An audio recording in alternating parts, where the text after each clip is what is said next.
വന്ദനം. സ്വാമി തിരുനാൾ വഞ്ചിപ്പാട്ട് ഗുരുവിന്റെ 54-ാം പിറന്നാളിന് എഴുതപ്പെട്ടതാണ്. ഗുരുവിന് 54 വയസ്സുള്ള വേളയിലെ പിറന്നാൾ സമ്മാനമായിട്ടാണ് ആശാൻ ഈ കൃതി ഗുരുവിന് സമ്മാനിക്കുന്നത്. ആശംസാ സ്തോത്രങ്ങളാവുമ്പോൾ എന്തുദ്ദേശത്തിലാണോ ആശംസ ചൊരിയാൻ ഉദ്ദേശിക്കുന്നത് ആ വിഷയം കൂടി അതിൽ ഉൾപ്പെടുത്താറുണ്ട്.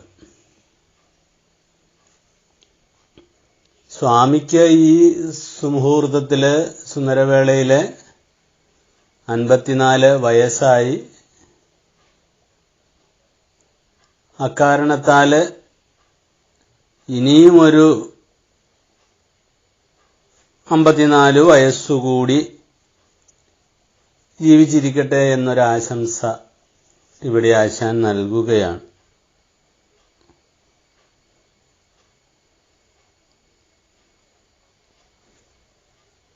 മുപ്പത്തിരണ്ടാമത്തെ ശ്ലോകം അഖിലേശകൃപാ സമ്പത്തുകൊണ്ടിന്നു സ്വാമിക്ക് 54 തിരുവയസ്സീവിധം ഇമ്പത്തോടവിടുന്നിന്നും 54 ഭാഗ്യക്കൊമ്പത്തു നാം കരേറുമാറിരുന്നിടട്ടെ. ഇതാണ് ആശംസ. ഗുരു 54 വയസ്സുവരെ ഈശ്വരകാരുണ്യം കൊണ്ട് ആരോഗ്യത്തോടുകൂടി ജീവിച്ചു. വളരെ അൻപോടു കൂടി. ആരുടെ അൻപുകൊണ്ട്? അഖിലേശകൃപാ സമ്പത്തുകൊണ്ട്.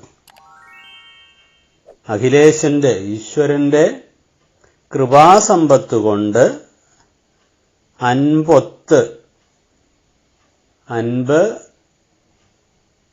അനുകമ്പ, കാരുണ്യം എന്നീ ഗുണങ്ങളോട് ചേർന്ന് ഈശ്വരകൃപയാൽ സ്വാമിക്ക് 54 വയസ്സായി. ഈശ്വരകാരുണ്യം എന്ന് പറഞ്ഞാൽ ഈശ്വരകാരുണ്യം വേറെ എവിടുന്നും വരുന്നതാണ് എന്ന് കരുതി കളയരുത്. തന്റെ ഉള്ളിലിരിക്കുന്ന ഈശ്വര ചൈതന്യം തന്നെയാണ് ഈ കൃപ ചൊരിയുന്നത്. അല്ലാതെ വേറെ എവിടെയോ ഇരുന്നയാളല്ല, ഇരിക്കുന്ന ഈശ്വരനല്ല എന്ന് ഇതിനു മുമ്പ് തന്നെ മനസ്സിലാക്കിയല്ലോ. അല്ലെങ്കിൽ ഒരു സംശയം തോന്നാം, ഗുരു ഈശ്വരനാണെന്ന് പറഞ്ഞിട്ട് വേറൊരു ഈശ്വരന്റെ കാരുണ്യം കൊണ്ടാണോ ഇതൊക്കെ ലഭിച്ചതെന്ന് തോന്നും. എല്ലാവർക്കും ലഭിക്കുന്ന ഈശ്വര കാരുണ്യം എന്ന് പറയുന്നത് ഉള്ളിലിരിക്കുന്ന ഈശ്വര ചൈതന്യത്തിന്റെ കാരുണ്യം തന്നെയാണ്. ആ കാരുണ്യം തന്നെയാണ് ഗുരുതത്വമായിട്ട് പ്രകാശിക്കുന്നത്. ആ ഈശ്വര ചൈതന്യം ഏതൊന്നാന്ന് മനസ്സിലാക്കുന്ന വ്യക്തി ഈശ്വര സ്വരൂപനായിട്ട് മാറുന്നു. അങ്ങനെയാണ് ഗുരു ഈശ്വരനാവുന്നത്. നമ്മളുമൊക്കെ ഈശ്വരനാണ്. ആ തിരിച്ചറിവുണ്ടായാൽ നമ്മളും അതായിട്ട് മാറും, അല്ലെ അതായി കഴിയും. ഇവിടെ ഇതാ ഗുരു ഈ ഒരു സത്യം മനസ്സിലാക്കിക്കൊണ്ട് ഗുരുവിന്റെ ഉള്ളിലിരുന്ന ആ ഈശ്വര തത്വം 54 വയസ്സ് ലോകത്തെ സംഗ്രഹിച്ചുകൊണ്ട് ജീവിക്കുവാൻ അവിടുത്തെ ശരീരത്തെ പ്രോജ്വലിപ്പിച്ചു. ഇനിയും ലോകർക്ക് ഈ നാരായണമൂർത്തിയെ ആവശ്യമുണ്ട്. അതുകൊണ്ട് ഈ വിധം തന്നെ, ഇവണ്ണം തന്നെ ഇനിയും വളരെ വർഷം ഗുരു സശരീരനായിരിക്കണം. അതിനുള്ള കാരുണ്യം ഗുരുവിന്റെ ഇരുന്ന് ഗുരുവിനെ പ്രോജ്വലിപ്പിക്കുന്ന ആ ഈശ്വര ചൈതന്യം നൽകണമേ എന്ന സച്ചിദാനന്ദ സ്വരൂപത്തോട് പ്രാർത്ഥിക്കുക കൂടിയാണ്. ഇപ്പോഴേ ഈ വഞ്ചിപ്പാട്ട് എഴുതുന്ന വേളയില് സ്വാമിക്ക് 54 തിരുവയസ്സായി. അപ്പോൾ ഓരോ വാക്കിലും ആശാൻ ആ ബഹുമാനം, ആദരവ് എത്ര ഉജ്ജ്വലമായിട്ടാണ് പ്രകടിപ്പിക്കുന്നത്. വയസ്സായെന്ന് പറഞ്ഞാൽ പോരെ, പക്ഷെ അങ്ങനെ പോരാ. ഇത് തന്റെ ദൈവമാണ്. നാരായണ ഗുരുനായകനാണ് എന്റെ ദൈവമെന്ന് അഭിമാനിക്കുന്ന വ്യക്തിക്ക് വെറുതെ വാക്കുകൾ പ്രയോഗിക്കാൻ സാധ്യമല്ല. ചിലരൊക്കെ പ്രസംഗമധ്യേ ഗുരുദേവനെ ശ്രീനാരായണനെന്നും നാണുസ്വാമിയെന്നും നാണുവെന്നും നാരായണൻ എന്നുമൊക്കെ സംബോധന ചെയ്യുന്നത് കേൾക്കാം. ആ സംബോധന കേൾക്കുമ്പോൾ നമുക്കറിയാം അവർക്ക് ഗുരുവിനോടുള്ള ആഭിമുഖ്യം എന്താണ്. ബഹുമാനക്കുറവിന്റെ തീവ്രതയും മനസ്സിലാവും. പക്ഷെ ഗുരുവിനെ ആരാധിക്കുന്ന, ഗുരുവിന്റെ മഹിമ എന്തെന്ന് തിരിച്ചറിയുന്ന ഒരാൾക്ക് നല്ല സംബോധന മാത്രമേ ഗുരുവിനെ പറ്റി വിളിക്കാൻ സാധിക്കൂ. മറ്റുള്ളവര് ഒരു മോശമായ സംബോധന ഉപയോഗിക്കുമ്പോൾ മനസ്സിന് വേദനയും തോന്നും. എന്നുവെച്ചാൽ മറ്റൊന്നുകൊണ്ടുമല്ല, ഗുരുവിന് ഇകഴ്ത്തലും പുകഴ്ത്തലും ഒന്നും ഒരു വിഷയമല്ല. എന്നാലും ഇത്രയും വലിയ ഒരു ഗുരുവിനെ, ഈശ്വര രൂപത്തെ കിട്ടിയിട്ട് അതിന്റെ മഹത്വം എന്തെന്ന് മനസ്സിലാക്കാൻ സാധിക്കാതെ, രത്നത്തിന്റെ വിലയറിയാതെ രത്നം കയ്യിലിരിക്കുമ്പോഴും ജീവിക്കുന്നയാളുടെ ദുരിതാവസ്ഥ, ദുരന്തം എത്രയാണോ അതേപോലെയല്ലേ ഈശ്വര സമാനനായ ഈശ്വരൻ തന്നെയായ ഗുരു വായ്പോടെ കാരുണ്യത്തോടെ നമ്മുടെ നേരെ കൈകൾ നീട്ടുമ്പോൾ ആ കൈകളെ മനസ്സിലാക്കാതെ ജീവിക്കുന്നത്. തിരുവയസ്സായി, തിരു എന്ന് പറഞ്ഞാൽ സ്ത്രീ എന്ന് നമ്മൾ മലയാളത്തിൽ പ്രയോഗിക്കുന്നതിന് പകരം തമിഴിൽ ഉപയോഗിക്കുന്ന ഒരു വാക്കാണ് തിരു.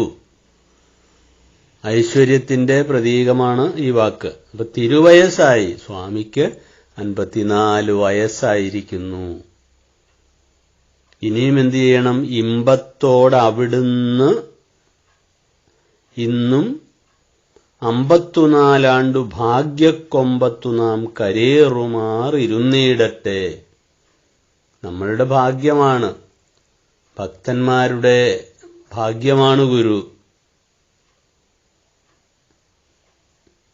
ഇതേപോലെ നമുക്ക് എവിടം വരെ എത്താൻ ഗുരുവുണ്ടെങ്കിൽ ഭാഗ്യക്കൊമ്പത്തെത്താം. ഭാഗ്യത്തിന്റെ കൊമ്പത്തെത്തുവാൻ നമ്മളെ സഹായിച്ചതും ഗുരുവാണ്, മറന്നു പോവരുത്. നമുക്ക് എന്തെങ്കിലുമൊക്കെ ഭൂതി കിട്ടിയിട്ടുണ്ടെങ്കിൽ അത് ഗുരുകാരുണ്യം മാത്രമാണ്.